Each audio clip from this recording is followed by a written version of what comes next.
আল কোরআনের সৈনিক আমি, নেই তো কোনো ভয়, এক আল্লাহর গোলাম আমি, এই তো পরিচয় আমার, এই তো পরিচয়। এই পৃথিবীর সবই নকল, এই পৃথিবীর সবই নকল, আসল কিছু নয়, এক আল্লাহর গোলাম আমি, এই তো পরিচয় আমার, এই তো পরিচয়। আল কোরআনের সৈনিক আমি, নেই তো কোনো ভয়, এক আল্লাহর গোলাম আমি, এই তো পরিচয় আমার, এই তো পরিচয়। ও আল্লাহ, আমি যুবক, মদ পান করার জন্য রাতের অন্ধকার বেছে নিয়েছি, নির্জন জায়গা বেছে নিয়েছি, কিন্তু আজকে তোমার বান্দা খলিফাতুল মুসলিমিন ওমর হাজির, হয়তো আমার গর্দান চলে যাবে, তবে আমি তোমার কাছে মাফ চাই, তুমি আমাকে মাফ করে দাও, তুমি আমাকে ক্ষমা করে দাও। কারণ কোরআনের মধ্যে আসছে, কুল্লা ইবাদিয়াল্লাযীনা আসরাফু আলা আনফুসিহিম লা তাকুনাতু মির রাহমাতিল্লাহ।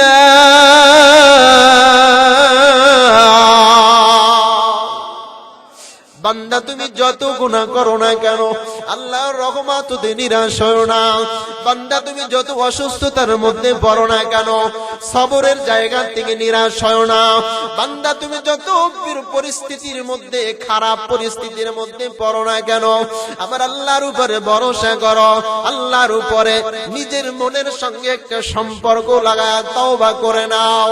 আল্লাহর কাছে তোমার তওবা যদি কবুল হয়ে যায়, তোমার সবরটা যদি আল্লাহর কাছে পছন্দ হয়ে যায়, আল্লাহ চাইলে তোমাকে আমাকে মাফ করতে পারেন কি পারেন না?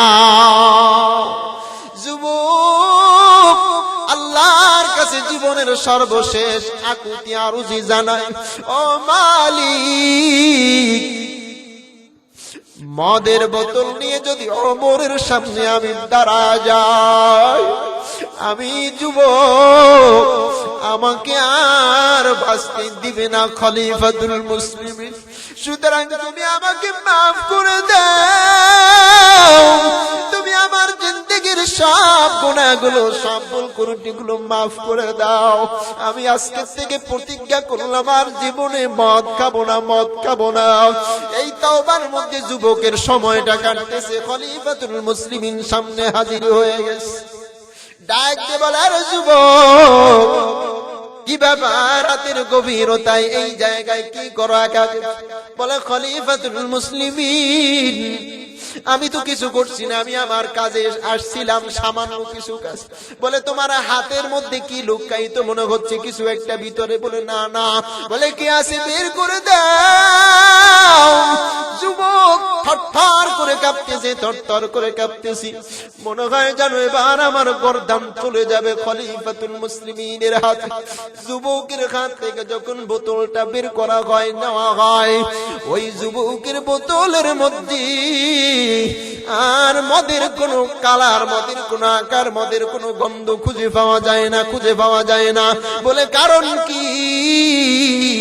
ওই যুবক তার জীবনের সব গুনার পরে অনুশোচনা, অনুতপ্ত হয়ে সবরের সাথে আমার আল্লাহর উপরে ভরসার জায়গা নিয়ে আল্লাহকে ডাকছে, আল্লাহর কাছে তওবা করেছে।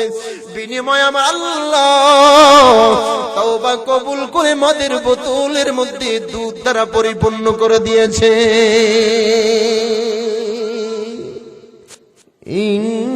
ইন্নাল ইনসানা লাফি খুসর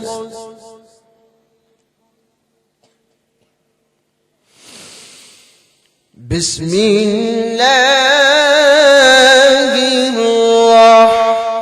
রহমানির রহিম।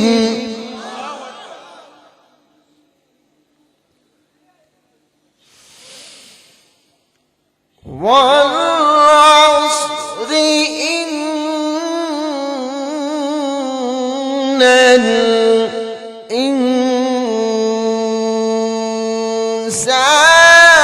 الإنسان لفي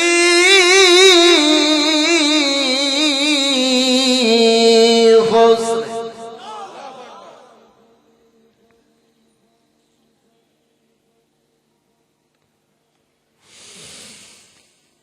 إن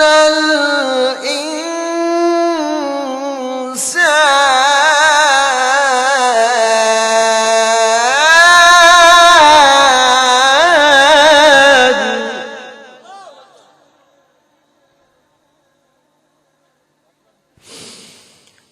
والعصر إن الإنسان لفي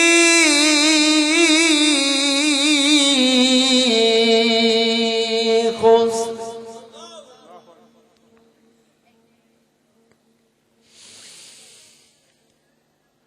إلا الذين آمنوا وعملوا الصالحات وتواصوا بالحق وتواصوا بالصبر صدق الله العلي العظيم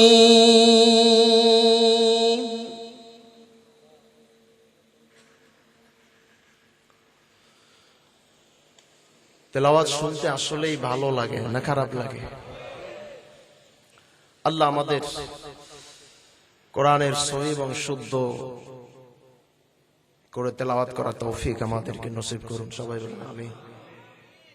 আল্লাহ বলছেন ওয়াল আসর, আসর শব্দের শাব্দিক অর্থ তাফসীরে এসেছে সময়। আসর শব্দের শাব্দিক অর্থ সময়। এই সময় মানুষের জীবনে মূল্যবান না মূল্যহীন? জোরে বলেন। যাদেরকে আল্লাহ তৌফিক দিবেন তারা বসবেন, তারা শুনবেন, আওয়াজ দিবেন। তৌফিকের খাতা যাদের আমল থেকে, নসিব থেকে আল্লাহ নিয়ে নিবেন, তাদেরকে রাখার সুযোগ আমার আপনার নাই। এ বাগান প্রতিদিন হবে? হবে না। যাই হোক, যারা আছেন একটু সময় দেওয়া যাবে তো ইনশাআল্লাহ? কারা কারা সময় দিবেন? নারায়ে তাকবীর, নারায়ে তাকবীর। আল্লাহ আমাদের কবুল করুন।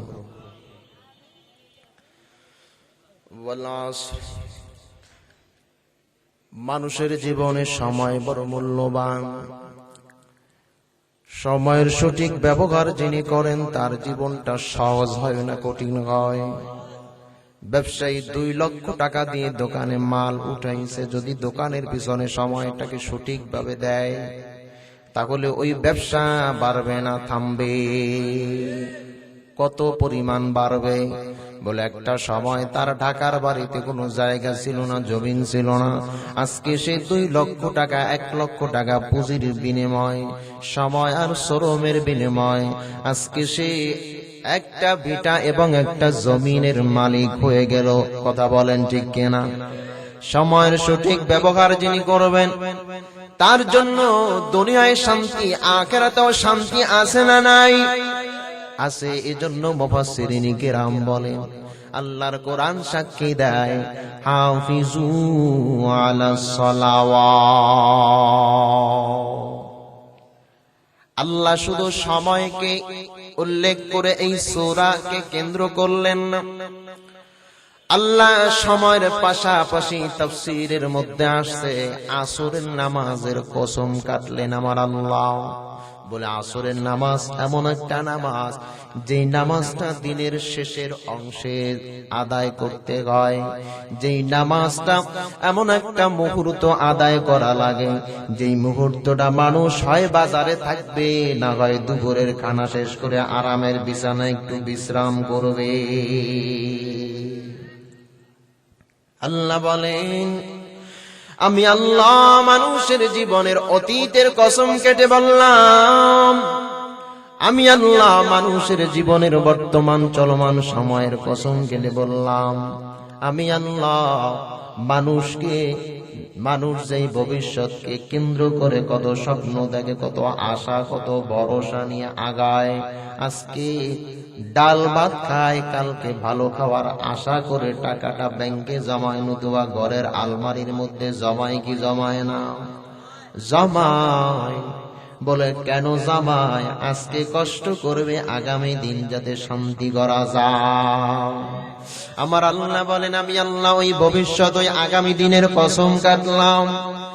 মানুষ হিসাবে মানুষ যখন কসম কাটে, কসম কেটে যেই কথা বলা হয়, কথার গুরুত্ব কম না বেশি হয়ে যায়? জোরে বলেন, বেশি হয়। ঠিক তেমনি আমার আল্লাহ কসম কাটলেন, সময়ের কসম কাটলেন, আসরের নামাজের কসম কাটলেন। আল্লাহ কসম কাটার পরে যেই কথাটা বলতে গেলেন, ভালো করে অন্তর্চক্ষু দিয়ে কথাটা বোঝার চেষ্টা করেন। আল্লাহর কোরআন বলে, ইন্নাল ইনসানা লাফী খুসর। আল্লাহ বলেন, আমি আল্লাহ সময়ের কসম করে আমি আল্লাহ বললাম, নিশ্চয়ই এই পৃথিবীতে যত মানুষ বসবাস করেছিল আর এখন যারা করতেছে, আগামীতে যারা করবে, হুদাল্লিন নাস, গোটা পৃথিবীর মানুষকে আমার আল্লাহ বুঝাইলেন, এই গোটা পৃথিবীর মানুষগুলো ক্ষতির মধ্যে আছে। চিল্লায়া বলেন, কিসের মধ্যে আছে? এই ক্ষতির বিবরণীর আলোচনায় মুফাসসিরিনে কেরাম আরো ভালো করে ব্যাখ্যা দেয়। এই ক্ষতিটা দুনিয়ার কোনো সাধারণ অসুস্থতার ক্ষতি নয়, এই ক্ষতিটা দুনিয়ার সাধারণ কোনো অভাবের ক্ষতি নয়, এই ক্ষতিটা দুনিয়ার কোনো সাময়িক বিপদ আপদের, অসুস্থতার, অভাবের, যন্ত্রণার, অশান্তির ক্ষতি নয়, ক্ষতি নয়। বলে এই ক্ষতির সম্পর্কে মুফাসসিরিনে কেরাম বলে, আমার আল্লাহর জাহান্নামের আযাবের ক্ষতি, জাহান্নামের আযাবের ক্ষতি। জাহান্নাম এমন একটা জায়গা, যে জায়গা সম্পর্কে এই পৃথিবীর মানুষ, ন্যূনতম যে কালেমার দাবিদার, সেও জানে জাহান্নাম জায়গাটা ভালো না মন্দ। জাহান্নাম ভালো না মন্দ? জবান কিন্তু সবাই খোলে না বাবা, একটু জবান খুলে বলেন, ভালো না মন্দ? ওই জাহান্নাম একটা মন্দ জায়গা।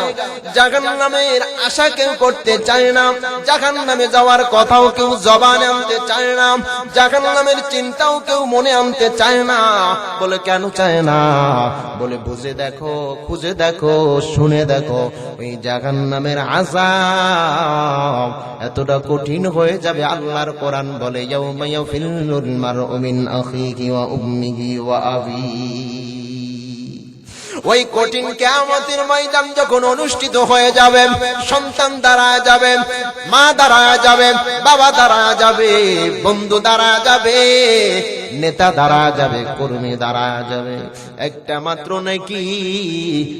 মাত্র নেকি বিহীন আজকে আমার সন্তান জাহান্নামে হয়ে যায়।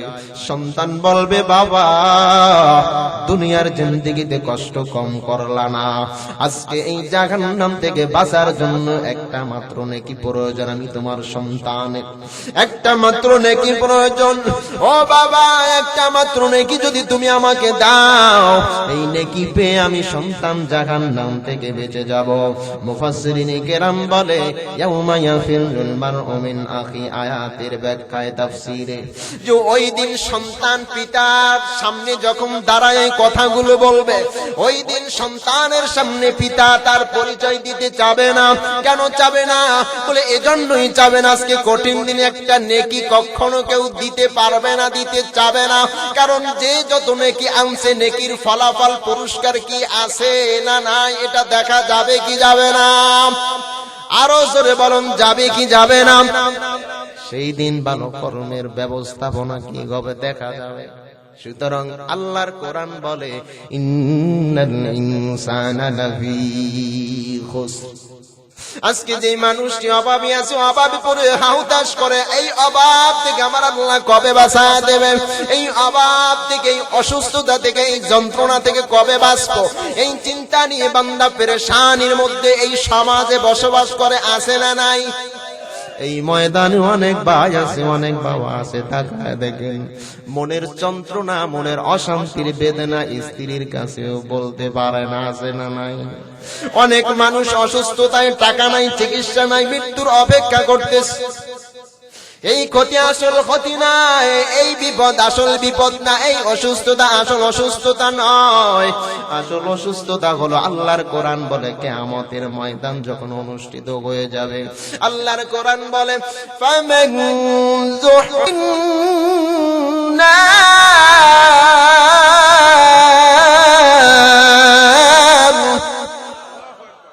ওই দিন জাহান্নাম থেকে যে বেঁচে যাবে, ওই দিন জাহান্নাম থেকে যে বেঁচে যাবে আল্লাহর জান্নাতের দাবিদার হয়ে যাবে। ওয়া উদখিলাল জান্নাতা ফাকাদ ফাজ।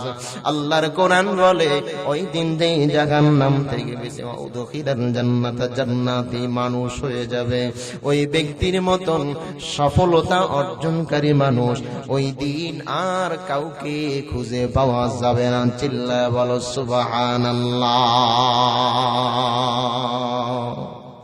দিনের লাগিয়া নবী যান উহুদের ময়দানে, চতুর্দিকে ঘিরে ফেললো তাকে দুষ্টু কাফের গণে। সেদিন নবীজিকে বাঁচাতে তীর ভরসা কাগাতে কত সাহাবাজে গারালো প্রাণ।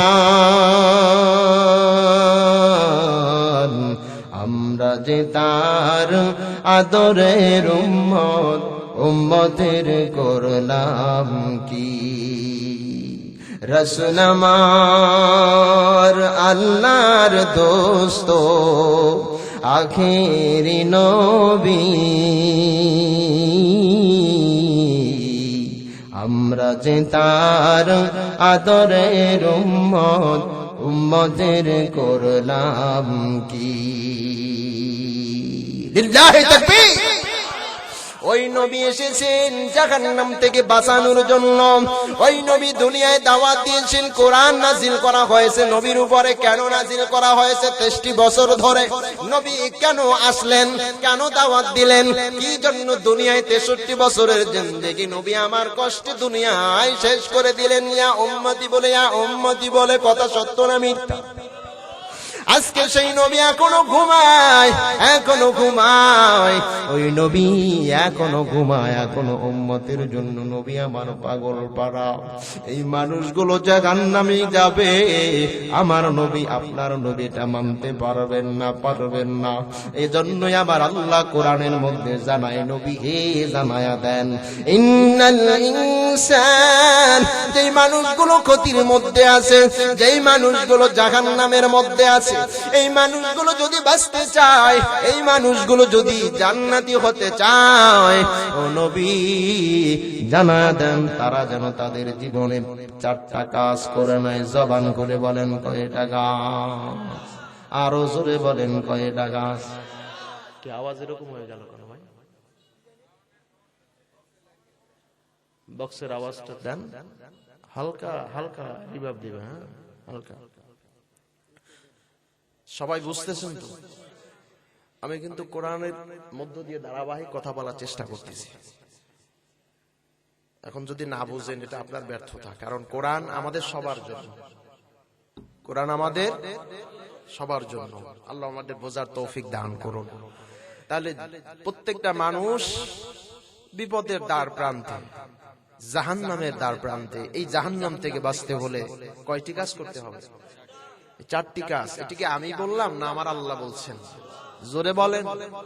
আল্লাহ বলছেন 1 নম্বর ইল্লাল্লাযিনা আমানু, এক নম্বর যে কাজ, এই কাজটা হলো ঈমান আনতে হবে। কি আনতে হবে? ঈমান আনতে হবে। কার উপরে? জোরে বলেন। আল্লাহর উপর ঈমান আনতে হবে। এই ঈমান আনাটাই হলো 4টা কাজের 1 নম্বর কাজ। সংখ্যা দিলাম 1, পিছনে 0 একটা মারলে কত হবে? জোরে বলেন। অঙ্ক মাস্টার ব্ল্যাকবোর্ডে একটা সংখ্যা লিখলেন, পিছনে 0 দিলেন, কত হয়ে গেল? আর একটা 0 কত? আর একটা 0 কত? সংখ্যাবিহীন 0 যত দিবে মূল্য আছে? সংখ্যাবিহীন 0র কোনো মূল্য আছে? নাই। কালেমা নামক শব্দ, ঈমান নামক সম্পদ যে অর্জন করেছে, তার ঈমান নামক সংখ্যা 1। এটা আমি আমার ভাষায় বুঝানোর ক্ষেত্রে বলি। আপনি ঈমানদার, আপনার আমলনামায় একটা সংখ্যা আছে। এই একটা সংখ্যার পরে আপনি যখন মাথায় টুপি দিবেন, একটা 0 যোগ হবে। সুবহানাল্লাহ বলেন। এই ঈমান নামক একটা সংখ্যার পিছনে যখন আপনি সুবহানাল্লাহ বলবেন, একটা 0 যোগ হয়ে যাবে। এত সুন্দর কথা বললাম, সুবহানাল্লাহ বলবেন না?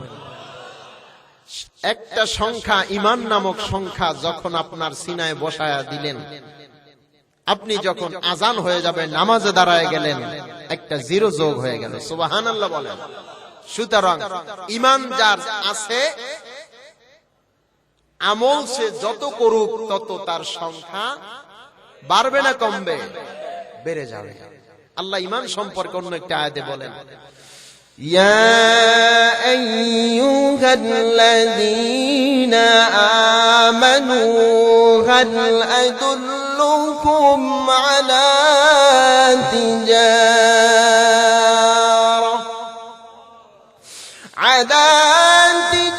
তিজারাতিন তুনজিকুম মিন আযাবিন আলীম।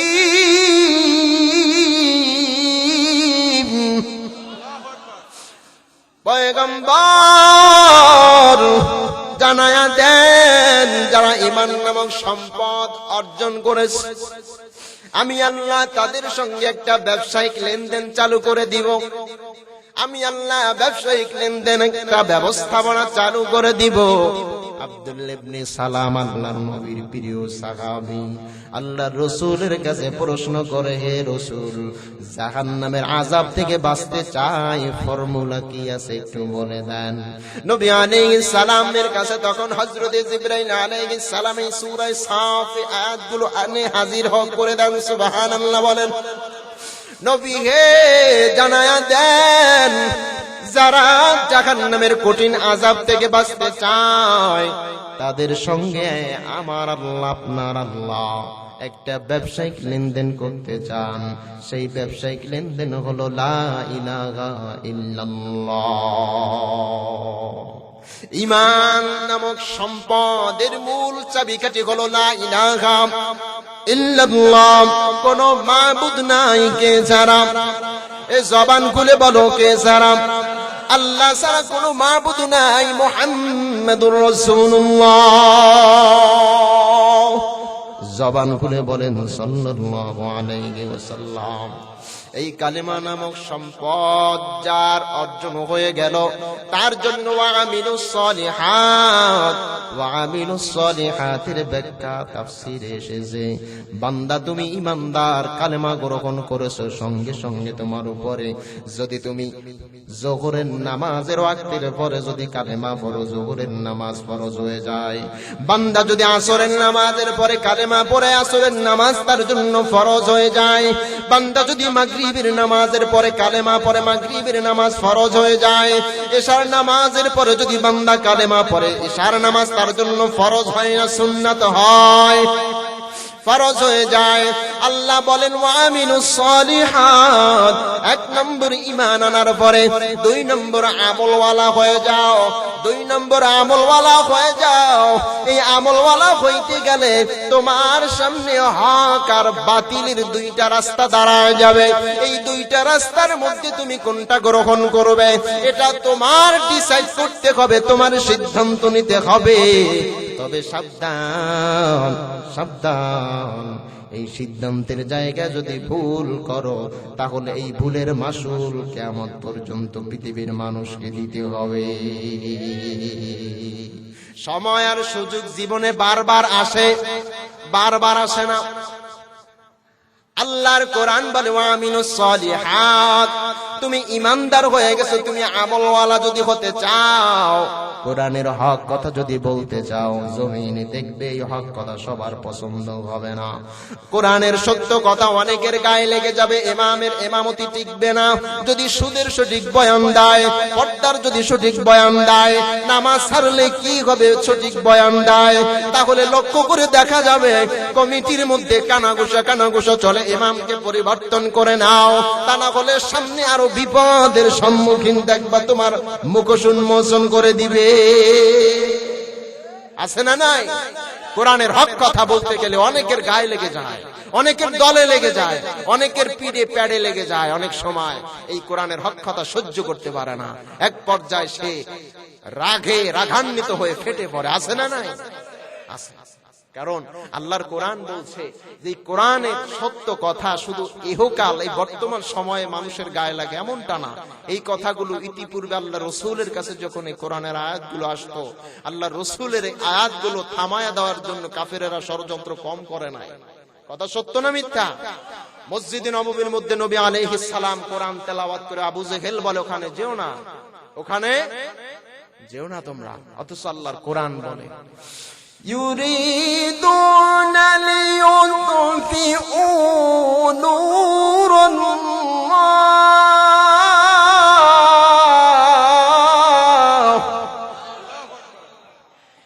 يريدون ليطفئوا نور الله بأفواههم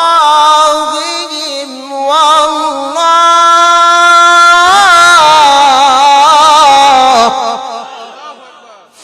আল্লাহ বলেন ও নবী জানায়া দেন এই কোরআনের বাণী নিভা দেওয়ার জন্য যত ষড়যন্ত্র হোক, যত ষড়যন্ত্র আবু জেহেল করুক, যত ষড়যন্ত্র উতবা সাইবা আবু সুফিয়ান করুক না কেন, আমি আল্লাহ কোরআনের আলো যে প্রজ্বলিত করেছি, এই কোরআনের আলো নিভা দিবে এমন সাধ্য পৃথিবীর কারণ আল্লাহ বলেন ইন্না আরাদনাল আমানাতা আলাস সামাওয়াতি ওয়াল আরদি ওয়াল জিবালি فأبين أن يحملنها وأشفقن منها وحملها الإنسان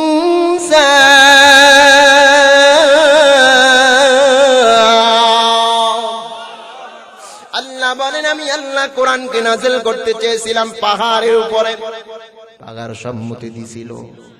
আমি আল্লাহ কোরআনকে নাযিল করতে চেয়েছিলাম গাছপালা তরুলতার উপরে, সম্মতি দিছিল না, দেয় নাই। আমি আল্লাহ এই কোরআনকে সর্বশেষ মানুষের উপরে নাযিল করতে চেয়েছি, আর এই ক্ষুদ্র মানুষ কেমন করে সম্মতি দেয়, সম্মতি দেয়। সুতরাং ইন্নাহু কানা যালুমান জাহুলা, ও জাহেলের দল, কেমন করে কোরআনের ওজন তোমরা বহন করবে? সুতরাং তোমরা যখন সাহসিকতার সাথে পরিচয় দিলে কোরআন তোমাদের উপরে নাযিল করুই, আমি আল্লাহ কোরআনের সব ওজন আমার কুদরতি খাজানায় আবদ্ধ করে দিলাম। আরো আসতে বলেন সুবহানাল্লাহ। আল কোরআনের সৈনিক আমি, নেই তো কোনো ভয়, এক আল্লাহর গোলাম আমি, এই তো পরিচয়, এই তো পরিচয়। কথা সত্য না মিথ্যা? এই পৃথিবীর সবই নকল, এই পৃথিবীর সবই নকল, আসল কিছু নয়। এক আল্লাহর গোলাম আমি, এই তো পরিচয় আমার, এই তো পরিচয়। কোরআন হাদিসে শাসনতন্ত্র, রাসূল আমার নেতা, উৎসাহ মোর চির অম্লান, ইতিহাস বীর গাথা। কোরআন হাদিসে শাসনতন্ত্র, রাসূল আমার নেতা, উৎসাহ মোর চির অম্লান, ইতিহাস বীর গাথা। এক আল্লাহ ছাড়া আমার দিলে, এক আল্লাহ ছাড়া আমার দিলে নেই তো কোনো ভয়। এক আল্লাহর গোলাম আমি, এই তো পরিচয় আমার, এই তো পরিচয়। আল কোরআনের সৈনিক আমি, নেই তো কোনো ভয়। এক আল্লাহর গোলাম আমি, এই তো পরিচয় আমার, এই তো পরিচয়। ঠিক কিনা? আল্লাহর কোরআনের সৈনিক হতে চাই কারা কারা? নারায়ে তাকবীর, নারায়ে তাকবীর, হাত নামায় দেন। সুতরাং 1 নম্বর যারা ঈমান আনয়ন করবে, অপারেটর নাই, কি অবস্থা? বক্সে সমস্যা দেয় কেন ভাই? আলোচনায় ব্রেক দিলে হয়? আপনাদের কষ্ট হচ্ছে মনে হয় না? একটু সামনের দিকে আগায় আসে। আর বেশি সময় নিব না, স্বল্প সময় আমার আলোচনা শেষ করে মোনাজাত দিয়ে দেবেন ইনশাআল্লাহ। থাকবে না এতটুকু সময়? সবাই আলোচনা বুঝতেছেন তো ইনশাআল্লাহ? সবাই একটু জবান খুলে, আল কোরআনের সৈনিক আমি, নেই তো কোনো ভয়। এক আল্লাহর গোলাম আমি, এই তো পরিচয় আমার, এই তো পরিচয়। জীবনের চেয়ে ঈমানের দাম জানো অনেক বেশি, তবে কেন ঈমান ছেড়ে জীবন পেয়েই খুশি। জীবনের চেয়ে ঈমানের দাম জানো অনেক বেশি, তবে কেন ঈমান ছেড়ে জীবন পেয়েই খুশি। তোমার ওই ঈমানের মাঝে আছে, তোমার ওই ঈমানের মাঝে আছে মুনাফিকির জয়। এক আল্লাহর গোলাম আমি, এই তো পরিচয় আমার, এই তো পরিচয়। আল কোরআনের সৈনিক আমি, নেই তো কোনো ভয়। এক আল্লাহর গোলাম আমি, এই তো পরিচয় আমার, এই তো পরিচয়। লিল্লাহি তাকবীর। আল্লাহ বলেন, ওয়াবিলুস সলিহাত ওয়া তাওয়াসাউ বিল হক ওয়া তাওয়াসাউ বিস সাবর। যারা ঈমান আনার পরে ঈমানের রাস্তা নিয়ে আগায়, আমলের সঙ্গে, কিসের সঙ্গে? আমলের সঙ্গে। 3 নম্বর, আমল যখন বান্দা করতে যায় তখন তার সামনে 2টা রাস্তা হাজির হয়। কয়টা রাস্তা? একটা হকের রাস্তা, একটা বাতিলের রাস্তা। বান্দা তুমি হকের রাস্তা যদি তোমাকে চিনতে হয়, উলামায়ে কেরামদের শরণাপন্ন হও। বান্দা যদি তুমি বাতিলের ফেরকা তোমার জানতে হয়, উলামায়ে কেরামদের শরণাপন্ন হও। সর্বশেষ তোমার 4র্থ নম্বর যেই গুণটা লাগবে, ওয়া তাওয়াসাউ বিস সাবর। 4র্থ নম্বর গুণটা লাগবে তোমার জন্য সবর করতে হবে। কি করতে হবে? সবর করতে হবে। বান্দা তুমি ঈমান আনার পরে তোমার জন্য নামাজ, এই নামাজ আদায় করবা, আল্লাহর কাছে দোয়া করো, আল্লাহ মৃত্যুর পরে সন্তান যেন জানাজার ইমাম হয়ে যায় এমন একটা সন্তান আমাকে দান করো। আল্লাহ সন্তান দিলেন, চেষ্টা করলেন মসজিদে দাও, মাদ্রাসায় দেওয়ার চেষ্টা কম করলেন না, ফলাফল জিরো। বলে কেমনে জিরো? 2টা বছর চেষ্টা কম করে নাই হুজুর, কিন্তু সন্তানটাকে কোরআনের হাফেজ বানাইতে পারি নাই। আছে না নাই? ওয়াতাওয়াসাউ বিসসাবর। বান্দা তুমি নার্ভাস হবে না, বান্দা তুমি ধৈর্য সহকারে পরবর্তী সুযোগ নাও। প্রথম সন্তান তোমার কোরআনের হাফেজ হয় নাই, ধৈর্য হারা হবে না, আল্লাহ কবে বাদ দেবে না। 2 নম্বর, তুমি দ্বিতীয় একটা সন্তান আবার আল্লাহর কাছে কামনা করো, আল্লাহ এমন একটা সন্তান আমাকে দান করে দেন যেই সন্তান আমি বাবার ইন্তেকালের পরে নামাজের জানাজার ইমাম হয়ে যাবে। আল্লাহ দোয়া কবুল করলেন। হয়তোবা সবরের ওসিলায় আল্লাহ তোমার দ্বিতীয় সন্তানটার পিছনে তুমি মেহনত করলে করতে করতে একটা সময় দেখা যায় তোমার দ্বিতীয় সন্তানটা কোরআনের হাফেজ হইতে পারে কি পারে না? এ বান্দা ভালো করে বুঝে নাও। চতুর্থ নম্বর গুণটা নিয়ে আমি কথা বলে আলোচনা শেষ করে দেব। আল্লাহর কোরআন সবর সম্পর্কে সাক্ষী দেয়। ইন্নাল্লাহা মা'আস সাবিরিন,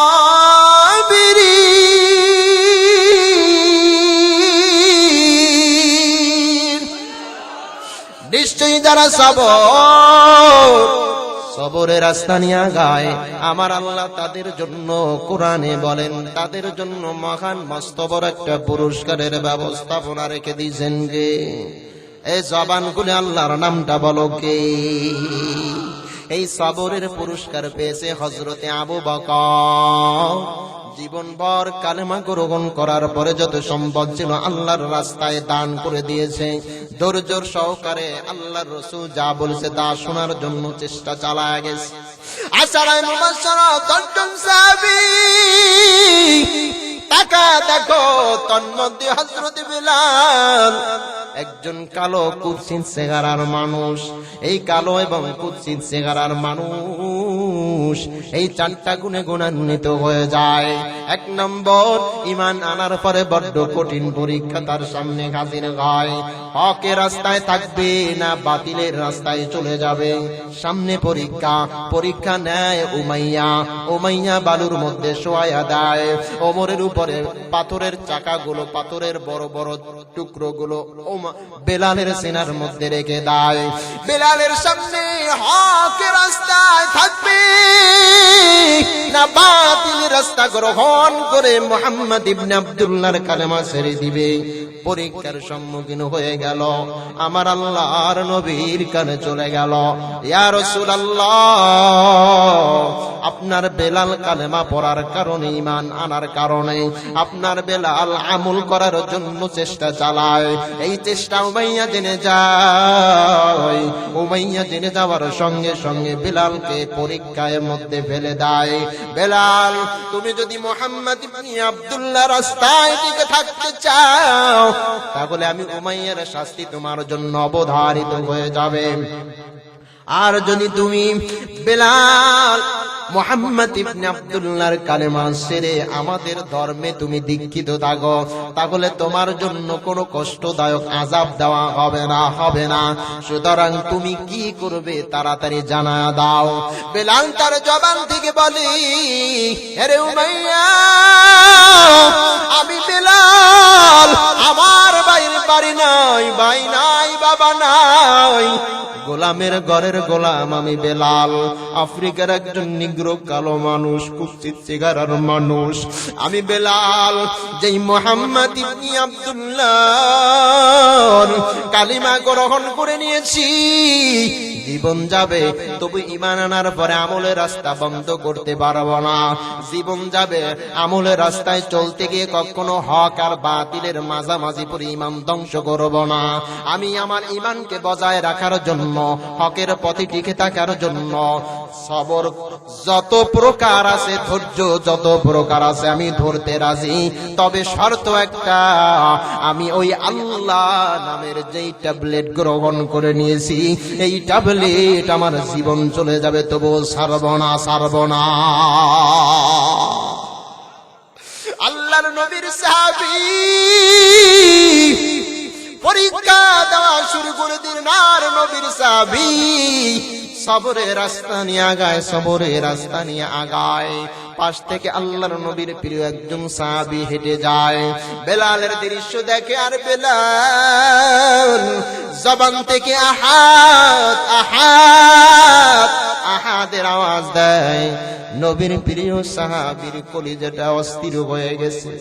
অস্থির হয়ে নবীর কাছে দৌড়ায় আহাদের, ইয়া রাসূলুল্লাহ, যদি অনুমতি দেন বেলালের এত কষ্ট নির্যাতন দেখার মতন না, একটু সারিয়ে আনা যায় কিনা, চেষ্টা চালাবো। নবী আমার অনুমতি দেয়, বেলালকে সারানো হয়। এক এক করতে করতে বেলাল যে পরীক্ষাগুলো দিলেন, এই পরীক্ষার ফলাফল পাওয়ার সময়টা বড্ড হাজির হয়ে গেছে। বেলাল রাদিয়াল্লাহু তাআলা আনহুর ঈমান এত দামি হয়ে গেল। কেমন দামি হলো? গাজীপুরের মুসলমান ভালো করে শুনে নাও, 4টা গুণে গুণান্বিত হয়ে গেল হযরতে বেলাল। আল্লাহর জাহান্নাম তার জন্য হারাম হয়ে গেছে, তার জন্য হারাম হয়ে গেছে। নবীর ইন্তেকাল হয়ে গেল। নবীর ইন্তেকাল হয়ে যাওয়ার পর সমস্ত সাহাবাদের মধ্যে কান্নার আওয়াজ, গুনগুন কান্নার আওয়াজ। কেউ ছটফট করতেছে, কেউ বা হামাগুড়ি খাচ্ছে, কেউ বা আবার চিল্লায়া কাঁদতেছে, নবী দুনিয়ায় নাই, নবী দুনিয়ায় নাই। কেমনে আমরা দুনিয়ায় থাকবো? নবী নবী দুনিয়ায় নাই। খলিফাতুল মুসলিমিন হযরত আবু বকর আশারায়ে মুবাশশারা 1 নম্বর সাহাবী, একটু জবান খুলে বলেন তার নামটা কি? আবু বকর সিদ্দিক, যার সত্যবাদীর উপাধি কে দিয়েছিলেন? স্বয়ং আমার আল্লাহ দিয়েছিলেন। সুবহানাল্লাহ। আবু বকর খলিফাতুল মুসলিমিনের মসনদে বসা হযরত বেলাল যা বলে, হুজুর খলিফাতুল মুসলিমিন অনুমতি দেন, আমি আর এই মক্কা নগরীতে থাকতে চাই না। বলে, ও বেলাল কেন থাকতে চাও না? বলে, আমি এজন্য থাকতে চাই না, এই মক্কা নগরীতে আমি বেলালের আজান বলে নবীর জামাতে হাজির হয়ে যাইতো, মসজিদে ইমামতির দায়িত্ব পালন করত। আমি বেলাল আজান দিব, কিন্তু আমার নবী নামাজের ইমামতির দায়িত্ব পালন করবে না, এমন মসজিদের মুয়াজ্জিন আমি আর করব না। যেই নবী আমার দুনিয়ার সব কিছুর আপনের মূল জায়গায় বসায় ছিলাম, আজকে সেই নবী নাই। আমি বেলাল এই মক্কা নগরীতে আর থাকতে পারি না, আমার মনটা বড় ছটফট করে কষ্টে ফেটে যায়। খলিফাতুল মুসলিমিন হযরতে আবু বকর ডাক দিয়ে বলেন, এর বেলাল, কেন শুধু কষ্ট কি তোমার একার হয়, আমাদের কি কষ্ট হয় না?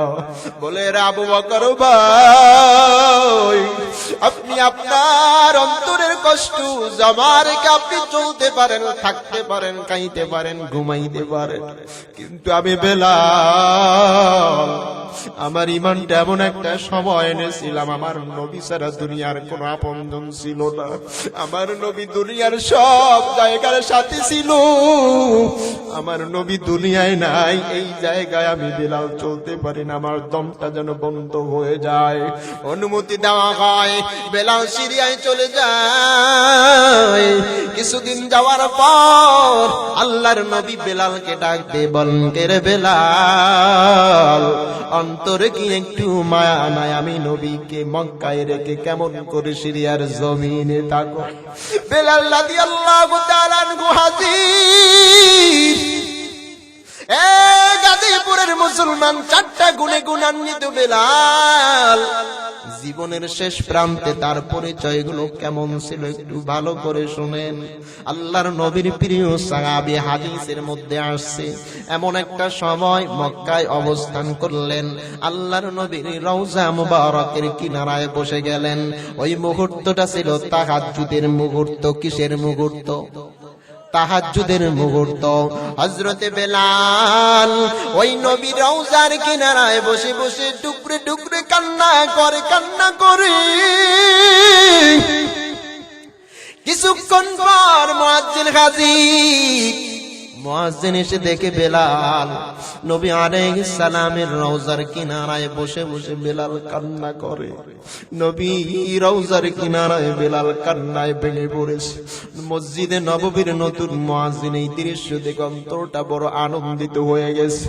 নবীর মুয়াজ্জিন এসেছে, নবীর মুয়াজ্জিন এসেছে। নবী বিদায়ের পরে মুয়াজ্জিন বেলালের কণ্ঠের আওয়াজ, আজানের ধ্বনি মক্কাবাসী শুনতে পায় না, অনেক মাস হয়ে গেছে। আজকে নবীর মুয়াজ্জিন এসেছে।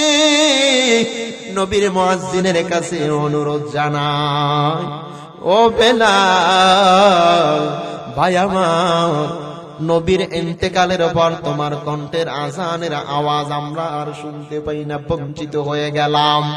তুমি একটু মিনারায় দাঁড়া যাও, তোমার কণ্ঠের আওয়াজ, আজানের ধ্বনি আমরা সবাই একটু শুনে কলিজাটা ঠান্ডা বানাইতে চাই। মুয়াজ্জিনের এমন অনুরোধ হযরত বিলাল গুরুত্ব দেয় না, বিলাল শুনেও শুনে না, কারণ বিলালের অন্তরে আমার আপনার নবীর মায়া, আমার আপনার নবীর জন্য বিলাল পাগলের মতন হয়ে আসছে। মুয়াজ্জিন চিন্তা করলো হাসান আর হোসেন কোথায়। হাসান আর হোসাইনকে সংবাদ দিয়ে কাছে ডেকে আনা হয়। হাসান আর হোসাইন যখন হযরতে বেলাল রাদিয়াল্লাহু তাআলা আনহুর কাছে এসে হাজির হয়, কিতাবে আসছে হযরতে বেলাল রাদিয়াল্লাহু তাআলা তিনি হাসানের দিকে তাকায়। হাসান রাদিয়াল্লাহু তাআলা আনহু তার চেহারার সঙ্গে নবী আলাইহিস সালামের চেহারার সঙ্গে অনেকটা মিল ছিল। এক পর্যায়ে তাকা হাসান আর হোসাইনের বুকের সঙ্গে হযরত বেলাল মাথাটা লাগায় জোরে চিৎকার করে গাউমাউ করে কান্নায় ভেঙে পড়েছে, কান্নায় ভেঙে পড়েছে। আল্লাহর নবীর নাতি দুইজন অনুরোধ করে, ও নানার মুয়াজ্জিন, অনেকটা দিন অনেকটা মাস হয়ে গেছে নানা আমাদের ছেড়ে চলে গেছে, আপনিও আমাদের ছেড়ে চলে গেছিলেন, আজকে আবার এসেছেন আপনাকে দেখতে পাই। আমাদের অনুরোধ আপনি একটু মিনারায় দাঁড়ান, আপনার কণ্ঠের শ্রুতি মধুরের আজানের ধ্বনি আমরা একটু শুনতে চাই। আল্লাহর নবীর প্রিয় মুয়াজ্জিন তার নাতিদের অনুরোধ শুনে আর অপেক্ষা করতে পারলেন না। নবী আলাইহিস সালামের মুয়াজ্জিন দাঁড়ায় যায় মিনারায়। মিনারায় দাঁড়ায় যাওয়ার পর মধুর কণ্ঠে বেলাল আযান শুরু করে দেয়। আল্লাহু আকবার, আল্লাহু আকবার, আল্লাহু আকবার, আল্লাহু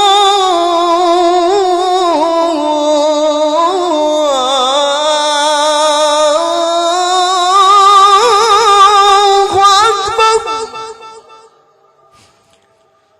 আশহাদু আন লা ইলাহা ইল্লাল্লাহ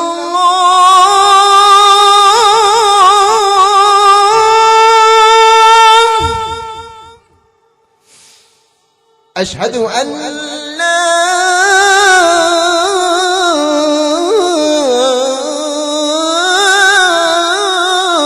إله إلا الله।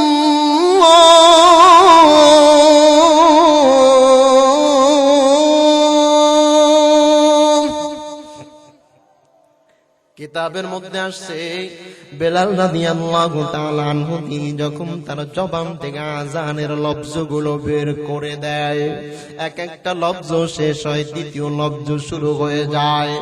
এক একটা লফজ শেষ হয়, দ্বিতীয় লফজ শুরু হয়।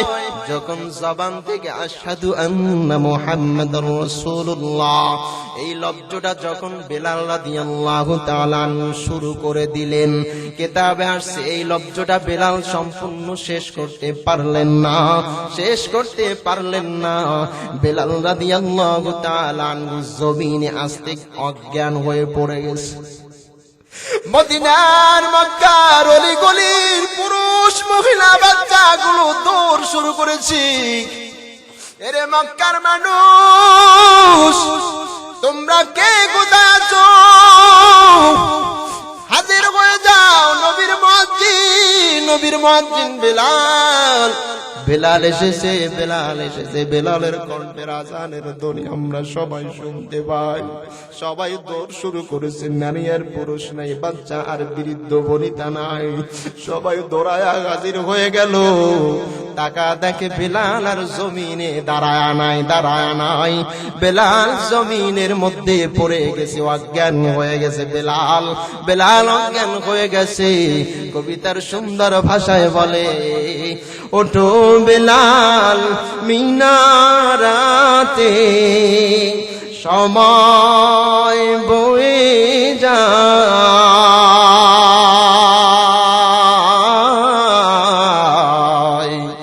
আজান দাও গো মধুর সুরে শুনবার মনে চায়। ওঠো বেলাল মিনারাতে সময় বয়ে যায়,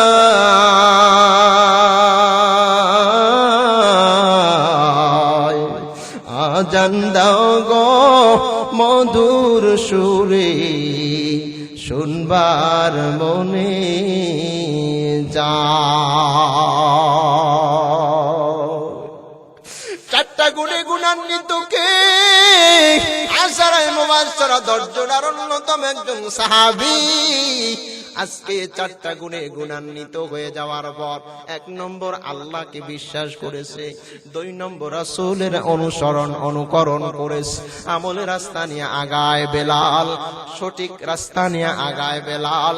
কত বাধা কত বিপত্তি, সমস্ত বাধা সমস্ত বিপত্তিকে উপেক্ষা করে সবরের রাস্তা নিয়ে বেলাল আগাইল, সবরের রাস্তা নিয়ে বেলাল ধৈর্য সহকারে আগায়।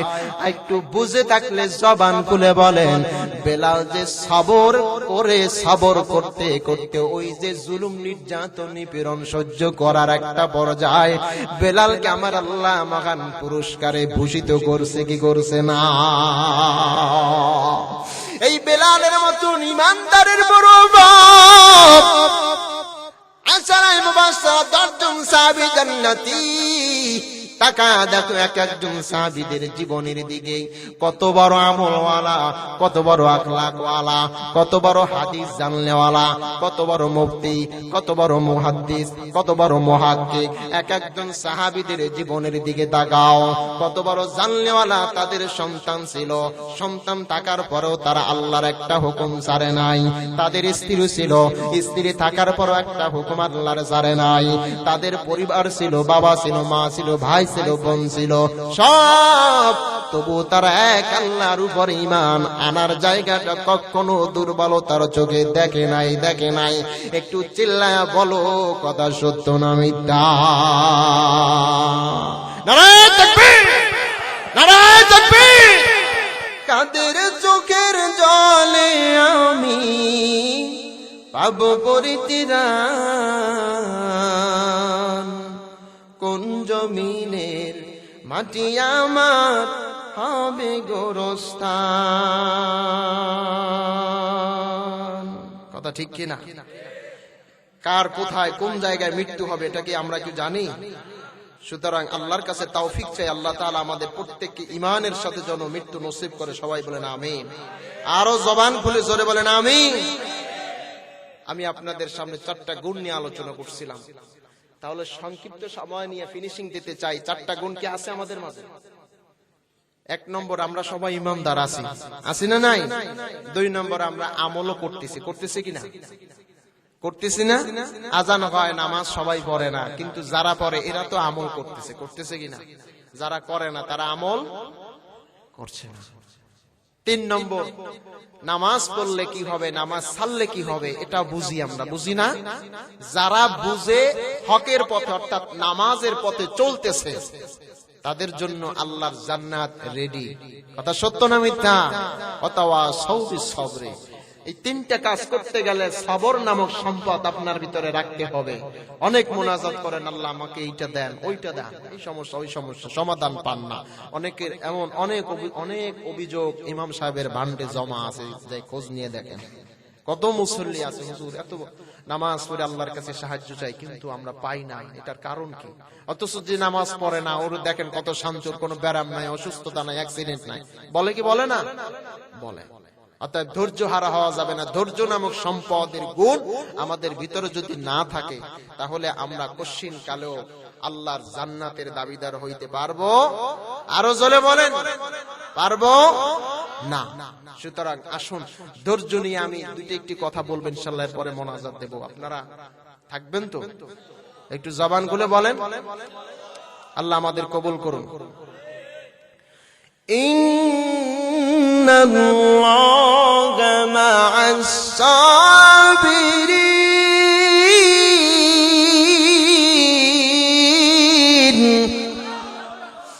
আমার আল্লাহ বলে, নিশ্চয়ই যারা ধৈর্যশীলের গুণে গুণান্বিত হয়ে যাবে, আল্লাহ বলেন আমি আল্লাহ তাদের জন্য জান্নাতে মহান একটা পুরস্কারের ব্যবস্থাপনা করে দিয়েছি। সুবহানাল্লাহ বল। এ ধৈর্যশীল কি? ধৈর্যশীলের পরিচয় নেন হযরতে খুলাফায়ে রাশিদিন আমিরুল মুমিনিন হযরত ওমর। খেলাফতের মসনদে বসা হঠাৎ করে উজির নিয়ে বের হয়ে গেছে, তার কর্মকর্তা একজনকে নিয়ে বের হয়ে গেছে। হাঁটতেছে, দূর থেকে দেখতেছে একজন যুবক, ওই যে ওমর আসতেছে, ওমরকে দেখে ওই যুবকের কলিজাটার ঠান্ডা নাই, অস্থির হয়ে গেছে। বলে কারণ কি? যুবকের কলিজাটা অস্থির কেন হয়? হাদিসের মধ্যে ঘটনাটা উল্লেখ করা হয়, ওই যুবক তিনি রাতের অন্ধকার বেছে নিয়েছে, একটি নিশ্চিন্ত নির্বিঘ্নে একটি পরিবেশ বেছে নিয়েছে। ওই পরিবেশে যুবক একটি মদের বোতল নিয়ে হাজির হয়ে গেছে। আজকে রাত আমার মদ পান করার রাত, এই মদের তৃপ্তি আমি উপলব্ধি করতে চাই। চতুর্দিকে নির্জন নিবৃত্তি, কোনো মানুষের কোলাহল, কোনো কিছুর আওয়াজ নাই, সব নিস্তব্ধ। হঠাৎ করে দূর থেকে দেখা যায় হযরতে আমিরুল মুমিনিন, মনে হচ্ছে যেন খোলাফায়ে রাশিদিন তিনি এসেছে খোঁজ খবর নিতে মানুষ। ওই যুবক আমিরুল মুমিনিনের সামনে যখন পড়ে যায়, অল্প কিছু পথ বাকি আছে তার সামনে যে, যুবকের কলিজাটা আর ঠান্ডা নাই, চিন্তায় পেরেশান হয়ে গেছে। আজকে আমার গর্দান আমার শরীরে থাকবে না, কারণ মদ আল্লাহ হারাম করেছে না হালাল করেছে? জোরে বলেন, হারাম করেছে। এই হারাম মদ ওই যুবকের হাতে এই অবস্থায় ওমরের সামনে। আর হযরত ওমর রাদিয়াল্লাহু তাআলা তিনি ছিলেন একজন রাগান্বিত সাহাবী। অন্যায় যেখানে দেখতেন তিনি এটা সহ্য করতে পারতেন না। যুবক, হাদিসের মধ্যে আসছে, যুবক তখন কম্পিত হয়ে গেছে, থরথর করে কাঁপতেছে, কারণ হাতের মধ্যে মদের বোতল। এই বোতল তো ফেলায়া দিয়েও বাঁচতে পারবো না, দৌড় দিয়েও সারতে পারবো না, কোথায় যাব, কি করব? যুবক মনের অবস্থান একমাত্র আমার আল্লাহ ভালো জানে। যুবক অস্থির হয়ে গেছে, যুবক এখন কি করবে? কিন্তু যুবক একটা পর্যায়ে নিজের মনের সঙ্গে আমার আল্লাহর সঙ্গে কানেক্টেড করে দেয়। ওই যুবক হযরতে ওমরের সামনে পড়ার পূর্বেই ওই যুবক দূর থেকে ওমরকে দেখি কম্পিত হয়ে গেছে। যুবকের অন্তরের সঙ্গে আমার আল্লাহর সঙ্গে একটা সম্পর্ক তৈরি হয়ে যাচ্ছে, কারণ যেই ব্যক্তিটির নামে ফাঁসির অর্ডার হয়ে যায়, 12টা 1 মিনিটে ফাঁসির কাস্টে তাকে ঝুলানো হবে। ওই ব্যক্তিটির মনের অবস্থাটা কেমন হবে এটা কেবলমাত্র সে ছাড়া দুনিয়ার কেউ বুঝতে পারেনি, পারে না। যুবক ভয়ে কম্পিত হয়ে গেছে, আমার আল্লাহকে ডাক দিয়ে বলে, ও আল্লাহ, আমি যুবক মদ পান করার জন্য রাতের অন্ধকার বেছে নিয়েছি, নির্জন জায়গা বেছে নিয়েছি, কিন্তু আজকে তোমার বান্দা খলিফাতুল মুসলিমিন ওমর হাজির, হয়তো আমার গর্দান চলে যাবে, তবে আমি তোমার কাছে মাফ চাই, তুমি আমাকে মাফ করে দাও, তুমি আমাকে ক্ষমা করে দাও। কারণ কোরআনের মধ্যে আসছে, কুল ইয়া ইবাদিয়াল্লাযীনা আসরাফু আলা আনফুসিহিম লা তাকুনাতু মির রাহমাতিল্লাহ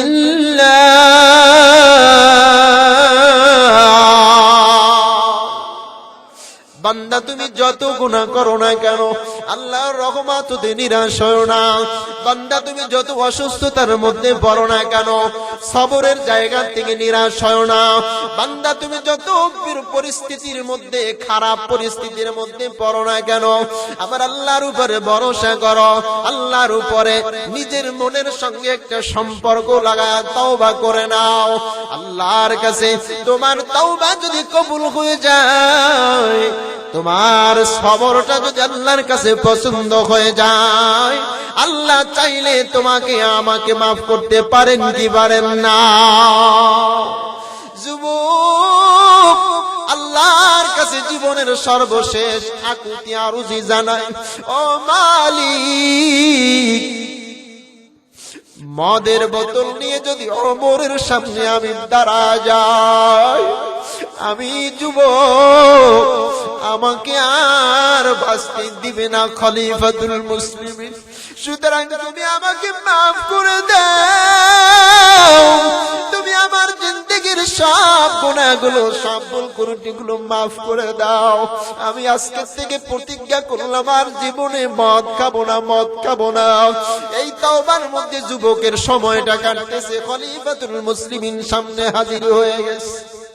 ডাক দিয়ে বলার যুবক কি ব্যাপার, রাতের গভীরতায় এই জায়গায় কি করো একা? বলে খলিফাতুল মুসলিমিন আমি তো কিছু করছি না, আমি আমার কাজে আসছিলাম, সামান্য কিছু কাজ।